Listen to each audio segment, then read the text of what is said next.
Nuestro próximo invitado es el doctor Rafael Arauz, es profesor asociado de la Facultad de Medicina de la Universidad del Desarrollo, también asociado a la Clínica Alemana. Ustedes probablemente lo van a reconocer tal vez de la tele. Él fue asesor del Ministerio de Salud Pública durante un momento clave durante la pandemia y dio a conocer resultados que fueron muy importantes también para la población, para el proceso de vacunación. Así que le damos una cordial bienvenida al doctor Arauz, que nos va a dar su charla en este momento.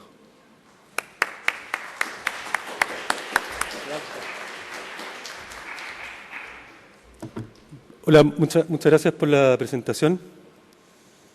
Voy a tratar de contar la historia y mostrar resultados. Es una complejidad enorme tratar de vincular los resultados a la presentación, entonces paciencia si es que se demora o sale mal. Lo otro, que voy a hacer la charla en español, lo cual a veces es peor. Mi español puede ser peor que mi inglés, que ya es malo. Entonces hacer una buena pega para los traductores, voy a tratar de ir lento. Y bueno, sin más, muchas gracias por la invitación. Un honor estar acá, presentar, sobre todo sabiendo que hay alumnos. De estas presentaciones depende que se entusiasmen, veo cara conocida ahí, que se entusiasmen en la ciencia, ¿cierto? Y en la medicina, etcétera. Así que bienvenidos. A la salida hay una prueba que la nota vale para el colegio, así que pongan atención. No es broma. Entonces, bueno, el tema es plataformas para hacer investigación, en este caso de vacunas, pero la verdad es que es un concepto que más o menos venimos trabajando en mi grupo hace tiempo, antes de COVID, y COVID es un ejemplo exitoso, hay otros fracasados, no los vamos a nombrar, pero un ejemplo exitoso de por qué son importantes las plataformas que no necesariamente son la responsable de hacer ciencia de alto nivel, pero son habilitadoras, es decir, tener una plataforma activa permite que cuando se necesite, por ejemplo, una nueva epidemia, existan las condiciones para poder investigar y hacer lo que uno necesita. Entonces voy a poner algunos ejemplos de lo que hacemos, de lo que hemos hecho y por qué eso ha podido funcionar. Eso. Perdón. Esos son mis conflictos de interés. Muchos se cancelan entre ellos, otros no. Ustedes evaluarán. Bueno, y esto es como la nota, ¿cierto? Plataforma, yo me refiero a una plataforma, a un conjunto de condiciones que tienen que estar presentes para que uno pueda hacer investigación usándola. Es decir, no solamente tener una idea y una hipótesis científica que la justifique, sino que también estar diseñada desde el punto de vista regulatorio, de consentimiento, etcétera, de tal forma que permita que sea dinámica y que sea utilizada. O sea, una plataforma está pensada para ser utilizada por los que la desarrollan, pero también por otros grupos que puedan estar interesados para realizar lo mismo u otras cosas que pueden ser súper distintas. Entonces, acá yo puse coordinar esfuerzos. O sea, si hay plataformas y alguien quiere investigar COVID y mutaciones, no tiene para qué hacer una nueva cohorte, ¿cierto? Puede utilizar la que ya existe. O sea, uno es más eficiente en el uso de recursos que en Chile, ¿cierto? Bueno, en todas partes, en Chile son escasos. Aplicar y evaluar intervenciones. O sea, si uno tiene una cohorte andando, aparece un nuevo virus, uno tiene una vacuna, no hay que diseñar la cohorte, financiarla, ahí ya pasó la pandemia, ¿cierto? Y nos quedamos sin cohorte y sin pandemia y sin nada. Entonces, tener una plataforma activa permite anidar intervenciones y evaluarlas sobre la misma, y eso tiene un sentido de urgencia que permite usarlas para tomar decisiones, no solamente para hacer ciencia. Bueno, tercer punto es un poco lo mismo, ¿cierto? Generar conocimiento en forma temporalmente, digamos, no sé, que sea oportuna, ¿cierto? O sea, yo puedo hacer un estudio muy lindo de efectividad de vacunas, hacer una cohorte retrospectiva y publicar resultados muy interesantes, pero si esos resultados se publican 3 años después del momento que había que decidir qué hacer, sirven poco para el punto de vista de salud pública. Yo tengo el sesgo de ser médico, entonces estoy siempre pensando en cómo hacer el traspaso de lo que uno está investigando a algo que sea aplicable en el momento, ¿cierto? La ciencia es mucho más que eso, es una rama de la ciencia, ¿no? Y bueno, interactuar con otras preguntas y necesidades, y ahí entran otros grupos.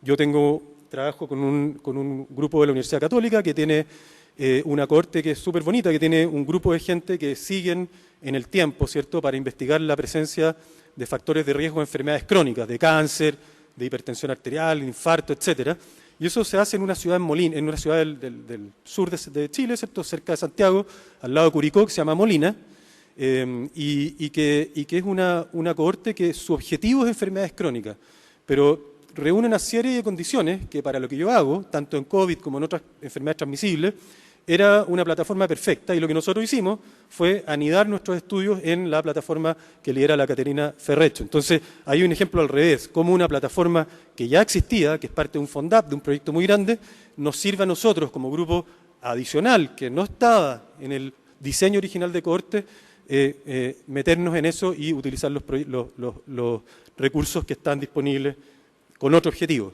Eso es un poco lo que a mí me obsesiona y lo que hemos venido trabajando desde hace harto tiempo en mi grupo, y no solamente por COVID. Con COVID yo creo que tuvimos como la oportunidad de que eso se notara. Bueno, entonces acá llegamos a COVID, que es lo que probablemente le interesa más a la gente. Y este es el resumen de lo que nosotros hicimos durante la pandemia. Si ustedes se acuerdan, empezamos a vacunar en febrero del 2021 con una vacuna inactivada que era promisoria, ¿cierto? Si uno miraba los datos de inmunogenicidad, incluso teníamos datos chilenos que fueron claves, ¿cierto? Generados acá, que fueron claves para poder tener confianza en una vacuna que todavía no tenía un respaldo muy grande en los ensayos clínicos que estaban siendo ejecutados en ese momento. Por lo tanto, era clave no solamente los datos de inmunogenicidad, sino que tener algo que nos permitiera evaluar si la vacuna servía. ¿No se acuerdan? En ese periodo estábamos empezando el brote de Gama, que fue horrible, ¿no? ¿No se acuerdan? Cuarentenas totales, las camas de los hospitales llenos, casi sin cama, una situación muy estresante, y nosotros muy felices estábamos vacunando a todo el mundo, millones de gente vacunada muy rápido, y no veíamos los resultados y los hospitales estaban llenos. Entonces era natural que hubiera cierta duda de si la vacuna servía para algo o en realidad estábamos perdiendo el tiempo. Entonces lo que nosotros hicimos fue aprovechar los recursos, es decir, este fue el pensamiento, tomemos las herramientas, las plataformas que tiene en este caso el Estado. Al estar desde dentro del Estado es más fácil acceder a eso, ¿cierto? Y pongámosla a trabajar juntos y diseñemos una cohorte administrativa. Es decir, aquí hay mucha plata metida, pero no hay un peso extra metido, ¿cierto? Es todo utilizando recursos que ya existían. Entonces lo que hicimos fue pensar en qué queríamos evaluar, ¿cierto? Nuestra pregunta era, ¿las vacunas sirven para algo o no sirven para nada en caso de COVID? Entonces teníamos nuestra exposición, ¿cierto? Es clave en una cohorte, la cohorte uno dice, analizo una exposición, en este caso la vacuna, y veo si en el tiempo, hacia el futuro, ¿cierto? Eso sirve de algo o no sirve de nada, ¿ya? Entonces acá teníamos la exposición a las vacunas, sí o no, y queríamos saber desenlaces. Entonces fuimos a buscar dónde estaba esa información. Nosotros sabemos que tenemos un departamento que se llama DEIS, que nos contaba todos los días quién fallecía, quién no, por lo tanto sabíamos el desenlace muerte, que era importante. Sabíamos también, porque existe, ¿cierto?, se desarrolló una plataforma de vigilancia que fue finalmente súper poderosa para diagnosticar COVID, por lo tanto sabíamos casos, ahí teníamos otro desenlace, ¿cierto?, quién se enfermaba, quién no, quién tenía una infección asintomática, quién no, también teníamos eso. Teníamos la base de datos también, existía, ¿no? La teníamos, la base de datos del sistema de gestión de camas, que si bien normalmente genera datos agregados que nos sirven mucho para lo que a uno le sirve, también en el contexto de COVID se habían desarrollado ciertas capacidades, se había contratado gente que era capaz de día a día decir cuánta gente estaba ingresando al hospital, pero sobre todo a cuidado intensivo por un cuadro grave de COVID. Por lo tanto, ahí teníamos otro desenlace, o sea, ya podíamos saber quién se vacunaba, quién no, cuándo, con qué, podíamos saber si esa persona se infectaba o no se infectaba, si se infectaba, si hacía síntomas o no, si se iba a la UCI o no y si moría o no. Ya teníamos el estudio hecho, básicamente. Y resulta que todos los estudios observacionales, dentro de los que caen, ¿cierto?, los estudios de cohorte, tienen grandes problemas para lidiar con lo que se llaman los confundentes, que son variables conocidas o no, que tienen impacto en el riesgo de exponerse a la vacuna y en el riesgo de enfermar o no enfermar o de producir el desenlace o no. Y eso, un ensayo clínico, en teoría, te da la expectativa de que no tener ese problema. Entonces, lo que uno hace en las cohortes es tratar de controlar matemáticamente por esos confundentes, y uno piensa en confundentes conocidos y los mete en el modelo matemático. En este caso, nosotros fuimos a la población de FONASA, 80% del país, ¿cierto? Un seguro que no discrimina ni por edad, ni por sexo, ni por comorbilidades, por lo tanto representa muy bien la realidad de lo que es el país y gran parte de Latinoamérica.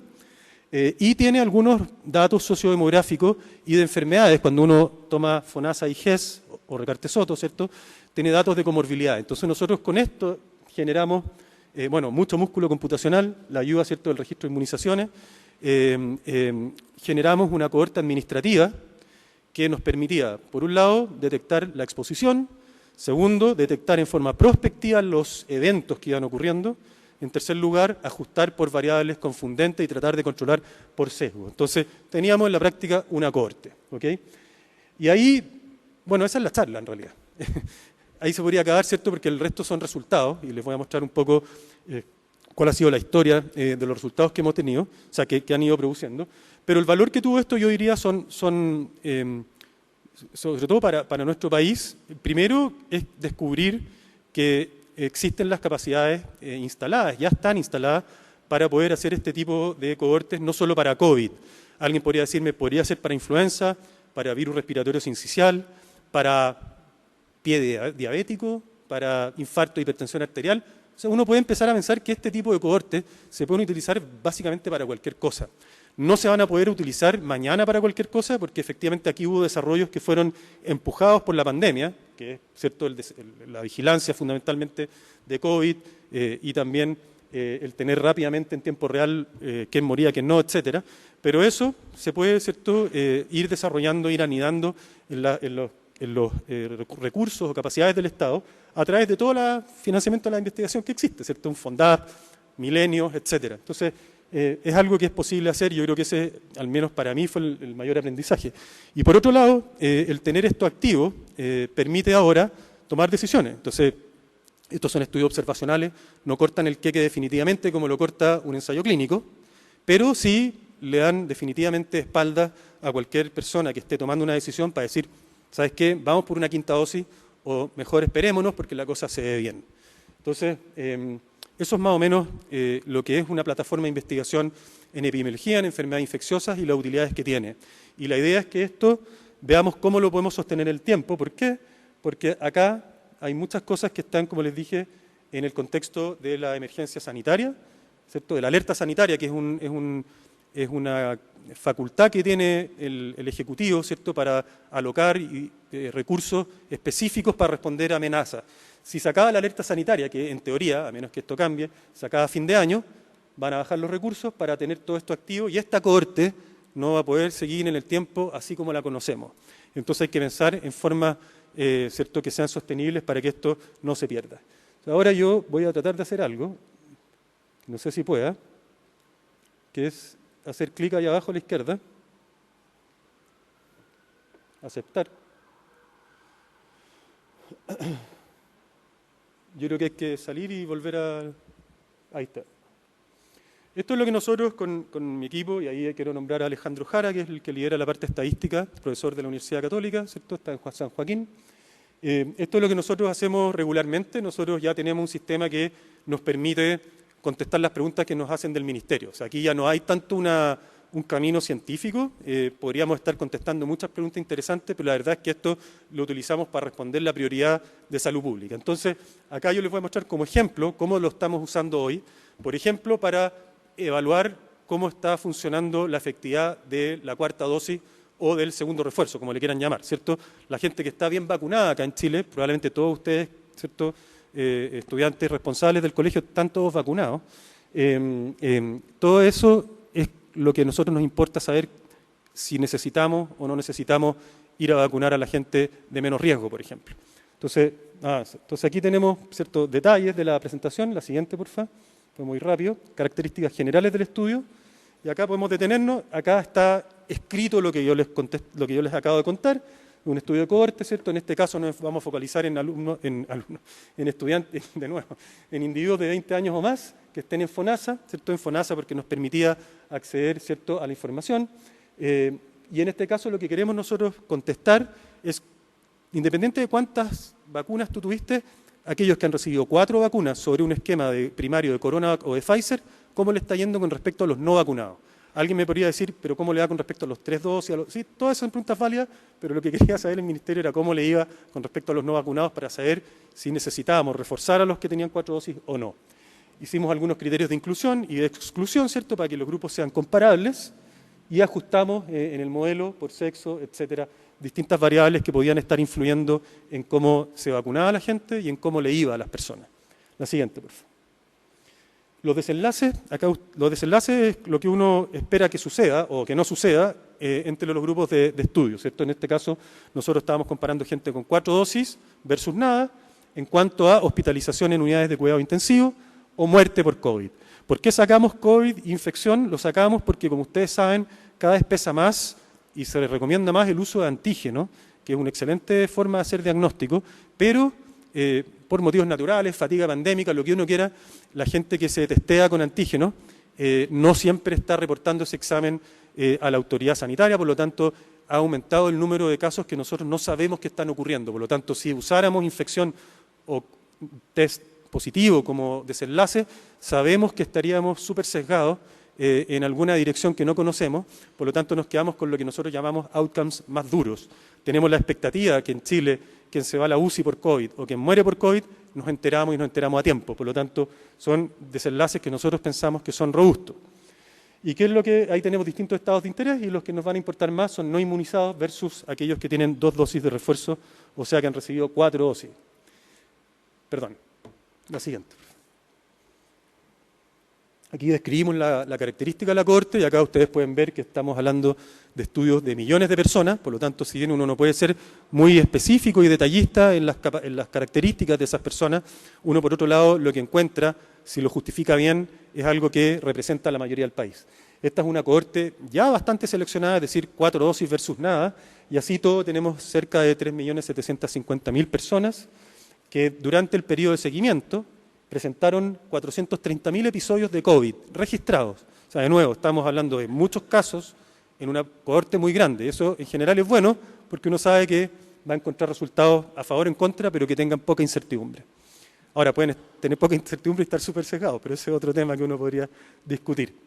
Y después tenemos el número de personas en cada uno de los grupos, y fíjense que tenemos 2 millones, al momento de hacer este análisis, que es a fin de octubre, 2.650.000 personas con 4 dosis versus 750.000 personas que no se han puesto su vacuna.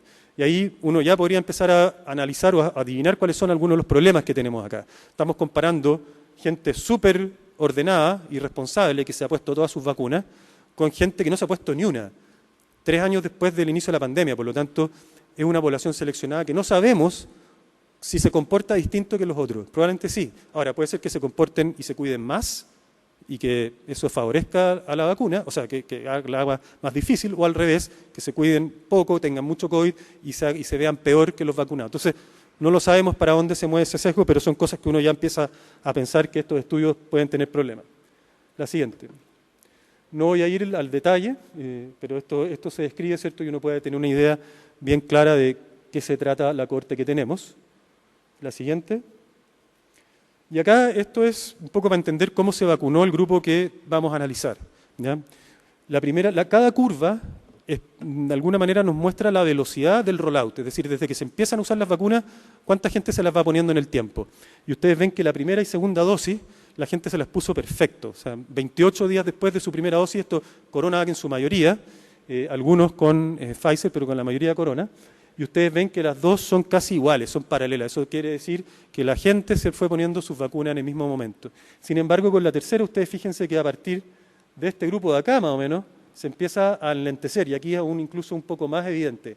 Es decir, este grupo que se vacuna bien, es decir, que hace caso, así todo, le costó ya ponerse la tercera y la cuarta dosis, y eso empieza a ocurrir desde el número como 1.600.000, es decir, los que se ponen más lento la vacuna, dentro de los que se la ponen, son la gente más joven que se empieza a vacunar después. Por lo tanto, uno podría concluir, ¿cierto?, que hay menos percepción de riesgo y que la gente no está tan estimulada como para vacunarse cuando estábamos muertos de susto y nos poníamos todas las vacunas que nos dijeran.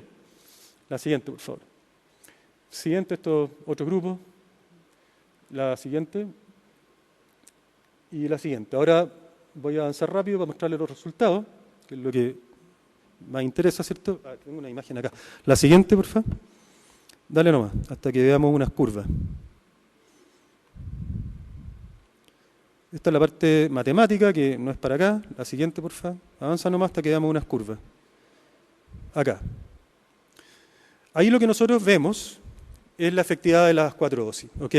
En este caso, nosotros estamos analizando 4 dosis independiente de qué tipo de vacuna recibiste, ya sea como esquema primario o como refuerzo.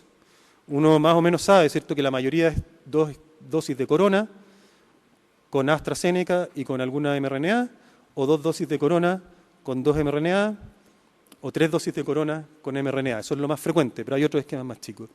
Y ustedes ven cada puntito en el tiempo, o sea, en el eje de la X, acuérdense que es este, de acá, tenemos el tiempo en semanas epidemiológicas, acá tenemos la efectividad de la vacuna en porcentaje, mientras más alto, mejor, y cada puntito equivale a una estimación de efectividad de la vacuna y una efectividad promedio, es decir, cuando uno mira la última, que es a mediados, fines de octubre, acá tenemos la efectividad de la gente que se vacunó inicialmente versus la efectividad, sumado a la efectividad de la gente que todavía sigue recibiendo la vacuna. No es todavía, pero que la recibió más frecuente. Por lo tanto, hay un riesgo de que efectivamente esté sobreestimado el efecto de la vacuna en las últimas mediciones, porque hay gente recientemente vacunada que puede estar empujándola para arriba. Pero por experiencia y por otros análisis que hemos hecho, sabemos que eso no es un riesgo importante. Entonces, lo que podemos ver es que la efectividad contra hospitalizarse en UCI es cercana a un 95%, eso cae en el tiempo, llega más o menos a un 88% hace menos de un mes atrás, y esa caída es significativa, pero es poco relevante. O sea, si uno va a los números absolutos, que no lo vamos a hacer, vamos a ver que esa caída se explica por pocos casos. Es decir, uno puede concluir con tranquilidad que en general, ¿cierto?, la gente que tiene 4 dosis de la vacuna al día de hoy está muy bien protegida con respecto a la gente que no está vacunada. O sea, ¿por qué empezamos a vacunar, ¿cierto?, si estamos viendo que la cosa anda bien? Porque estos son efectividades promedio. Entonces, sabemos por otro lado, por estudios, ¿cierto?, de laboratorio que nos muestran que los anticuerpos caen, sabemos por la experiencia previa, y es una emergencia que nadie está muy seguro, que hay un grupo de personas que es más susceptible y que no queremos arriesgarnos a que les vaya mal. Por lo tanto, nosotros dijimos, quizás la caída que vemos, que no podemos detallar mejor, se debe, ¿cierto?, a la gente de mayor de edad y se debe a la gente inmunosuprimida. Por lo tanto, vamos con esa gente, ¿cierto?, para protegerla, y después veremos si el resto de la población necesita otras dosis o no. La siguiente. Siguiente. Y ahora, muertes. La siguiente. Esto de nuevo es el resultado del modelo de lo que nosotros hacemos, ¿cierto? Y lo que muestra es que la protección contra muertes también se mantiene súper bien en el tiempo, cae un poquito, ¿cierto? Como ustedes pueden ver, las barritas de incertidumbre no se sobreponen en la última medición, por lo tanto, esa caída que vemos es estadísticamente significativa, pero del punto de vista de la implicancia que tiene como impacto a nivel de salud pública, sobre todo, es menor, son muy poquitos los casos que explican esa caída. Entonces, la conclusión rápida, ¿cierto?, es que las vacunas en 4 dosis versus nada están muy bien y no tenemos apuro para empezar a vacunar, lo que no quiere decir que no haya que vacunar, sino que teníamos sobre todo tranquilidad para el grupo de menos riesgo. La siguiente, por favor.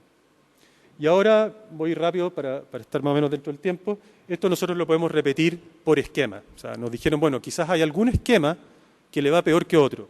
Y uno puede ir rápido. La siguiente, vamos a las curvas. Esto es 4 dosis de vacunas mRNA mensajero. Se ve bastante fea esa caída, pero es un artefacto. Si ustedes se fijan, los intervalos de confianza son altísimos.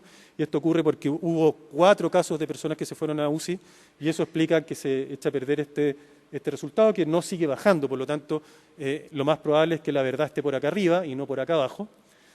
Por lo tanto, anda muy bien. La siguiente. Esto es 2 CoronaVac más, son 3 CoronaVac más una vacuna de mRNA mensajero, lo mismo, mucha incertidumbre, pero se mantiene, ¿cierto?, con intervalos de confianza que en su límite superior llegan al 75-80%, y el inferior nunca bajan de 50%, o sea, tenemos también una población muy protegida. La siguiente.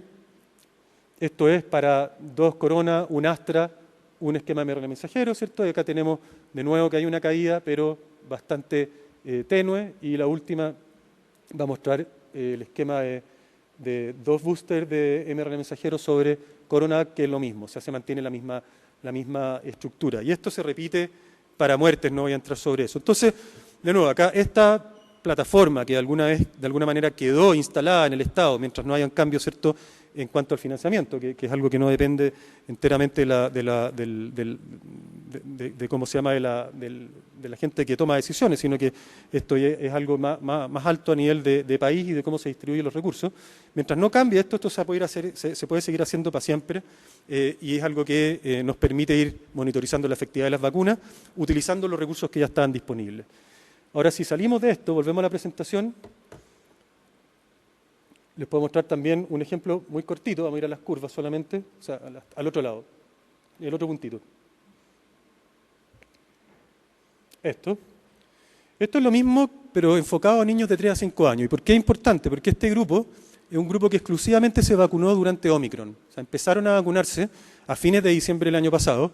El brote de Omicron empezó fuerte en Chile en el año nuevo, y ya desde más o menos el 15 de enero de este año ya no teníamos nada más que Omicron. Por lo tanto, cuando miramos la efectividad de las vacunas en este grupo de edad, estamos viendo cómo funciona en el mundo real, no sé qué otro mundo existe, pero así le dicen, en el mundo real, cómo funcionan las vacunas para protegernos contra Omicron. Acá hay otros detalles técnicos que uno tiene que considerar, pero desde el punto de vista general eso es lo que nos permite. Y lo que podemos ver, si ustedes avanzan, dale nomás. Al anterior. No, perdón. Siguiente. Vamos a los resultados. La siguiente. Acá nomás. Ustedes pueden ver. Esto es para infección, no. Pasa nomás. Esto, como les dije, no son resultados muy válidos. Esto importa. ¿Qué le pasa a la gente vacunada con 2 dosis o 3 dosis de Coronavac o con un refuerzo de mRNA mensajero con respecto a la gente no vacunada? Y ustedes pueden ver que el análisis estratificado para la gente que tiene 3 dosis de Coronavac en este grupo, ¿cierto?, niñitos muy chicos, o que tiene 2 dosis de Corona con un booster inactivado, son prácticamente iguales y están cerca del 90 al 100%. Por lo tanto, la efectividad de las vacunas contra Omicron, independiente de cuál sea usada, si se ponen con un refuerzo, es altísima, y eso es súper tranquilizador. Esto baja. Hay harta incertidumbre, pero probablemente nos está diciendo algo que ya sabemos, que los esquemas primarios, de nuevo, acá no podemos poner otro, porque en este grupo el esquema primario fue solo Sinovac, pero esto es algo que se aplica a todos. Los esquemas primarios necesitan ser reforzados al menos con una tercera dosis. Entonces, de nuevo, acá tenemos la misma plataforma en otro grupo de edad, contestando otra pregunta que es específica para el tiempo que estamos viviendo ahora. La siguiente. Yo creo que, bueno, esto es cómo se van a la UCI. Acá definitivamente no hay diferencia, nadie se va a la UCI en ninguno de los dos grupos, y por supuesto nadie fallece. Y con eso un poco podemos volver a la presentación para terminar.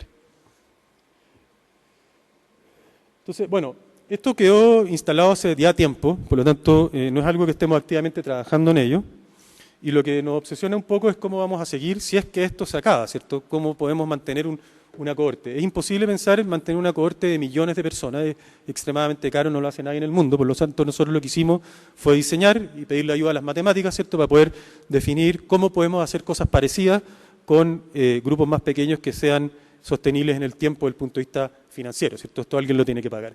Y ahí diseñamos 2 estudios, uno se llama Surveil, que es un centro centinela, que vigila, ¿cierto?, COVID, y otro es una cohorte, es decir, gente que seguimos en el tiempo, como la cohorte que está en Molina. Nosotros ahí sobre esa cohorte le vamos haciendo testeo a la gente repetidamente en el tiempo, y ahí tenemos 2 formas que nos van a permitir saber a nivel poblacional, de nuevo, esto no es a nivel individual ni de anticuerpos, ni de cómo funcionan las células, sino esto es una mirada poblacional de qué es lo que circula en el país, qué variantes están causando enfermedad, quiénes son las personas que se reinfectan, quiénes son las personas que se agravan, y cómo funcionan las distintas intervenciones que podamos ir desarrollando. Por lo tanto, esperamos que eso al menos nos dé un puente de un par de años, y ahí veremos si hay algo más con qué seguir. Pero la idea es poder seguir y expandir esto en el tiempo y a otros virus respiratorios.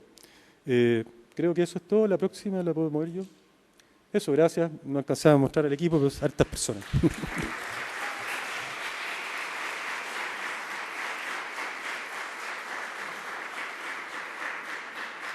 Si hay preguntas, feliz de responderle.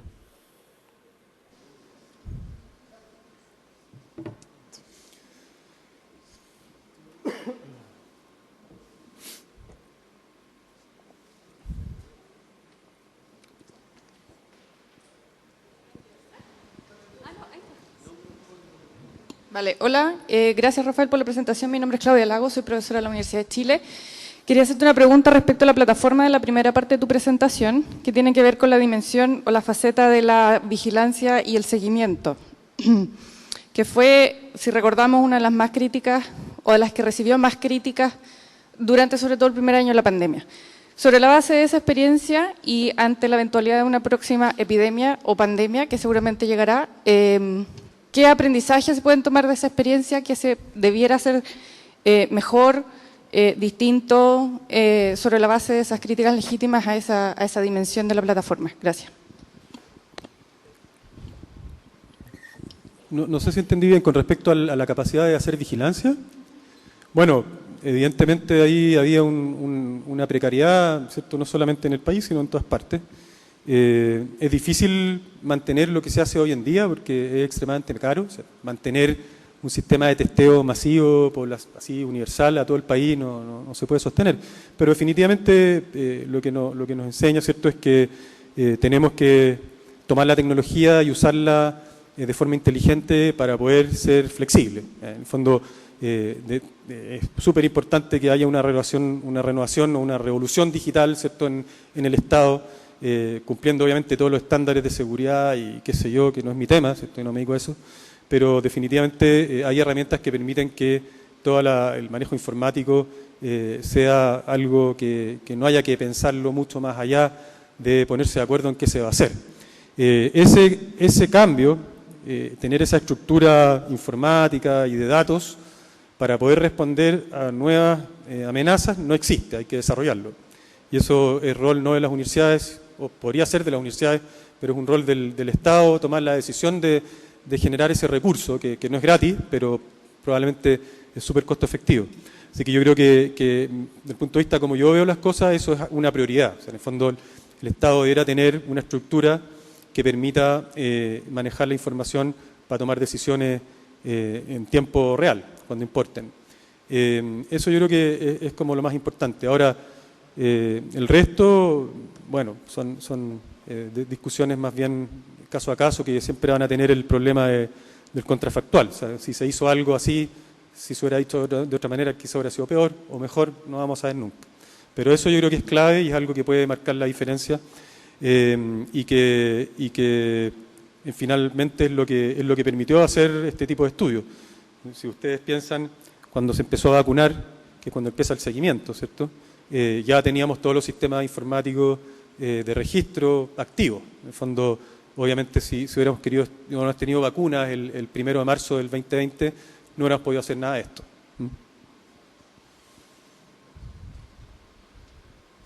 Muchas gracias Rafael por estar acá y por la presentación.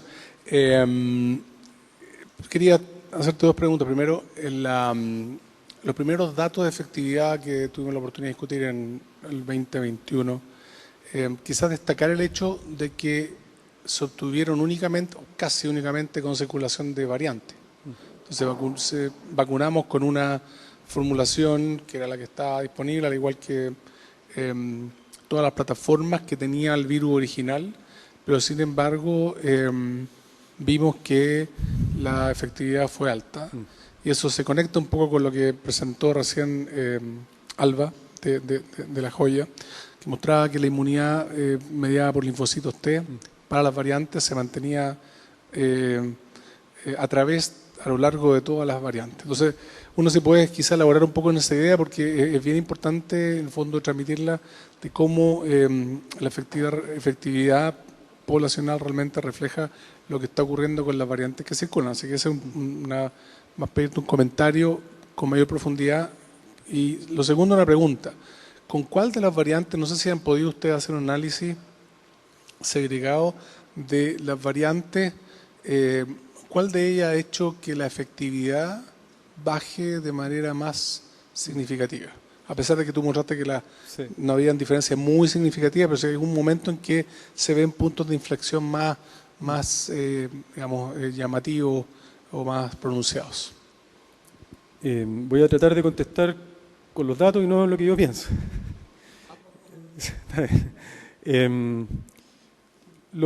La información que tenemos y que se repite en otros grupos, tanto a nivel de ciertos estudios pero en general estudios poblacionales grandes, es que las vacunas andan muy bien, en general, contra enfermedad grave para cualquiera de las variantes.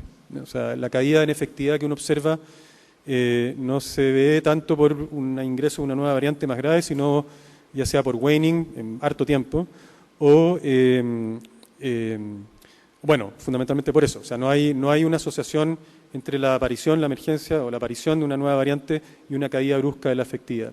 Eso con respecto a los outcomes graves. Sí vemos que hay diferencia en el rendimiento de las vacunas, ¿cierto?, con respecto a sí mismas, porque no estamos comparando vacunas, pero con respecto a la capacidad de contener infección, al menos según lo que está publicado en ensayos clínicos. Es decir, las vacunas nuevas tendrían mayor capacidad de contener infección. Lo que yo creo que está por verse. ¿Y por qué les digo eso? Hay una cohorte que no les mostré para no extenderme, que nosotros tenemos en Molina, ¿cierto?, donde le vamos haciendo a la gente PCR para COVID cada 2 semanas, independiente de si tienen o no tienen síntomas. Son más o menos 5.000 personas. ¿Ya? O sea, en el fondo tenemos una muy buena muestra que nos permite analizar infección, ¿ya? Y secuenciamos todo eso. Y ahí cuando uno mira, y es bien sorprendente, hay que ver si eso se confirma en los datos que vamos a analizar la próxima semana, pero la efectividad de 4 dosis, es decir, hasta ahí solamente vacunada con vacunas viejas, ¿cierto? Y la mayoría con este esquema mezclado de 2 coronas o 3 coronas más Astra o más Astra y mRNA, que es como lo que más prevalece, la efectividad contra infección es más o menos un 75%, que es bastante más alto de lo que yo pensaba. Entonces, si eso se confirma, lo que probablemente está pasando es que todos los estudios poblacionales, como no están diseñados para medir infección, se equivocan, están muy biased en ese outcome y quizás es mejor la protección que tenemos con las vacunas originales. Y es una pregunta demasiado importante, porque nosotros tenemos vacunas ahora originales, por decirles, o primera generación, y tenemos vacunas bivalentes, y hay una discusión de cómo las usamos. O sea, ¿tenemos que dejar de usar todas las vacunas que no se han usado bivalentes? O sea, antiguas, ¿cierto? Porque tenemos bivalente y poner bivalente a todo el mundo, ¿o no? Yo personalmente creo que no. O sea, yo creo que hay que usarlas, porque los datos muestran que claramente la vacunación es potente. Cuando uno mira, entonces yo creo que con respecto a la pregunta de la efectividad de las vacunas de primera generación y las más modernas, yo creo que hay una expectativa y una decisión de la industria de virar en esa dirección, ¿cierto? Es una decisión de Moderna en base a una teoría sólida, pero es una decisión, más que evidencia de que realmente sean necesarias. Eso es lo primero. ¿Cuál es la única alerta ahí? Que cada vez se acumula más información de que la infección no necesariamente es tan benigna como uno pensaba, ¿cierto? Y de nuevo, hay outcomes que son difíciles de medir, que es todo lo neurocognitivo, pero definitivamente uno va mirando que distintas cohortes empiezan a reportar que los desenlaces o los problemas neurocognitivos o neurológicos son más frecuentes en la gente que hace infección que en la que no, y ahí uno sí le gustaría eventualmente tener una mejor vacuna contra infección. Pero eso está por verse, o sea, no está cerrado. Y mi posición, me preguntan, es seguir usando las vacunas originales en esquemas primarios o refuerzos iniciales, que es donde sabemos que funcionan. Y la segunda, no sé si queréis, discutimos ahí o claro. Y lo segundo, es súper difícil comparar cómo hacer, o sea, nosotros podemos, tenemos un muestreo en Chile que es no probabilístico, es decir, puede estar bien sesgado, pero más o menos sabemos lo que ha circulado en el tiempo, bien. Y uno podría, ¿cierto?, con un análisis como ecológico, ir viendo, no sé, decir, la efectividad del esquema primario de Coronavac, ¿cierto? Ese estudio nos dice cómo era la efectividad contra P1, o sea, contra gamma. Después uno podría decir que la efectividad de los refuerzos, ese estudio fue la efectividad contra Delta. Y uno podría decir que la efectividad en niños de 3 a 5 años fue la efectividad contra Omicron. Si uno piensa que eso es así, podríamos, ¿cierto?, decir que la efectividad que Omicron generó un problema mayor de control de transmisión, pero solo eso. O sea, en el fondo no se cayó ni un poco la efectividad contra enfermedad grave y contra muerte, y es algo que no le pasó a Coronavac, sino que, o sea, no solo le pasó a Coronavac, si uno mira los resultados ingleses, AstraZeneca también llega cerca de 0 contra Omicron, infección, y también Moderna y Pfizer en sus formulaciones originales tenían resultados cerca del 30 al 40% de efectividad contra Omicron cuando uno seguía las cohortes. Por lo tanto, sin estar seguros, uno podría decir con suficiente o con harta espalda que Omicron sí generó un problema para controlar infección, y eso tiene todo un correlato en la cartografía antigénica, la respuesta, las cosas que ustedes saben mejor que nosotros, ¿cierto? Eso es lo que los datos nos pueden entregar. Sí, solamente quería instarte a que haga ese estudio de efectividad por síntomas neurocognitivos. Nosotros publicamos el 2012-2013 en Ciencial, en modelos animales, que había un problema de aprendizaje, y luego el 2020 un estudio de 5 años con población infantil, ya personas que tenían también impacto con Ciencial en ensayo de aprendizaje. Ahora, claro, puede ser que sea la inflamación y no necesariamente el virus, claro. Sí. No, pero el punto es que y la comunidad de Ciencial siempre fue bien crítica a estos estudios.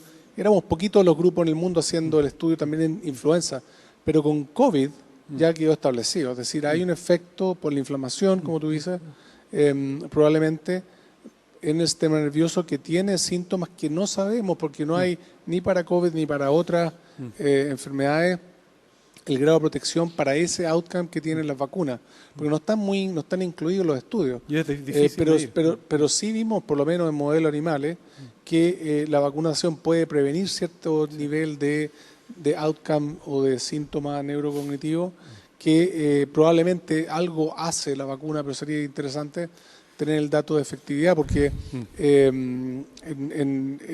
algo nuevo que está apareciendo con la enfermedad infecciosa respiratoria. Hay un grupo del CDC que publicó algo también respecto a en niños, una corte en Panamá, creo, que también muestra algo parecido, una tendencia hacia peores outcomes. Es súper importante, yo creo, y además que hace como cuestionarse el paradigma. Pasamos, ¿cierto?, de una vacuna, que queríamos vacunas que controlaran la infección, después dijimos que lo mismo, que lo importante era que la gente no fuera al hospital, y ahí nos quedamos, y ahora quizás también es importante la infección. Entonces sigue abierto el campo, ¿cierto?, para que muchachos nos iluminen de aquí a unos 3 años más. Al menos. Confiamos en ustedes. 3 años. Muchas gracias. Muchas gracias. Un aplauso.